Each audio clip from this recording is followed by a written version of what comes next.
100 രൂപ നോട്ടിന്റെ പേരിൽ നയതന്ത്ര ബന്ധം വഷളാക്കി ഇന്ത്യയും നേപ്പാളും. സിക്കിം, പശ്ചിമ ബംഗാൾ, ബീഹാർ, ഉത്തർപ്രദേശ്, ഉത്തരാഖണ്ഡ് എന്നീ 5 ഇന്ത്യൻ സംസ്ഥാനങ്ങളുമായി 1850 കിലോമീറ്ററിലധികം അതിർത്തി പങ്കിടുന്ന രാജ്യമാണ് നേപ്പാൾ. 100 രൂപ നോട്ടിന്റെ പേരിൽ എന്തിനാണ് രണ്ട് രാജ്യങ്ങൾ തമ്മിലുള്ള ബന്ധം വഷളായത്? നമുക്ക് പരിശോധിക്കാം. ഇന്ത്യൻ പ്രദേശങ്ങളായ ലിപുലേഖ്, ലിംബിയാതുര, കാലാപാനി എന്നിവ നേപ്പാളിന്റെ പ്രദേശങ്ങളായി ചിത്രീകരിക്കുന്ന മാപ്പ് ഉൾപ്പെടുത്തി കറൻസി പുറത്തിറക്കാനുള്ള നേപ്പാളിന്റെ നീക്കമാണ് അയൽ രാജ്യമായ ഇന്ത്യയുമായി ഇടയാൻ കാരണമായത്.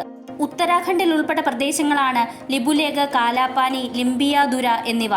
2020 ജൂൺ 18-ന് ഭരണഘടനാ ഭേദഗതി ചെയ്ത് നേപ്പാൾ അവരുടെ രാഷ്ട്രീയ ഭൂപടം പുതുക്കിയിരുന്നു. ഇതിനു പിന്നാലെയാണ് നേപ്പാളിന്റെ അടുത്ത പ്രകോപനം. പ്രധാനമന്ത്രി പുഷ്പകമൽ ദഹാൽ പ്രചണ്ഡയുടെ അധ്യക്ഷതയിൽ ചേർന്ന മന്ത്രിസഭാ യോഗത്തിലാണ് പരിഷ്കരിച്ച മാപ്പ് നോട്ടിൽ അച്ചടിക്കാൻ തീരുമാനിച്ചത്. ഇതേ തുടർന്ന് ഈ വിഷയത്തിൽ ശക്തമായ പ്രതിഷേധം ഇന്ത്യ അറിയിച്ചു. നേപ്പാളുമായി അതിർത്തി വിഷയങ്ങളിൽ ഔദ്യോഗിക തലത്തിൽ ചർച്ചകൾ നടക്കുന്നുമുണ്ട്.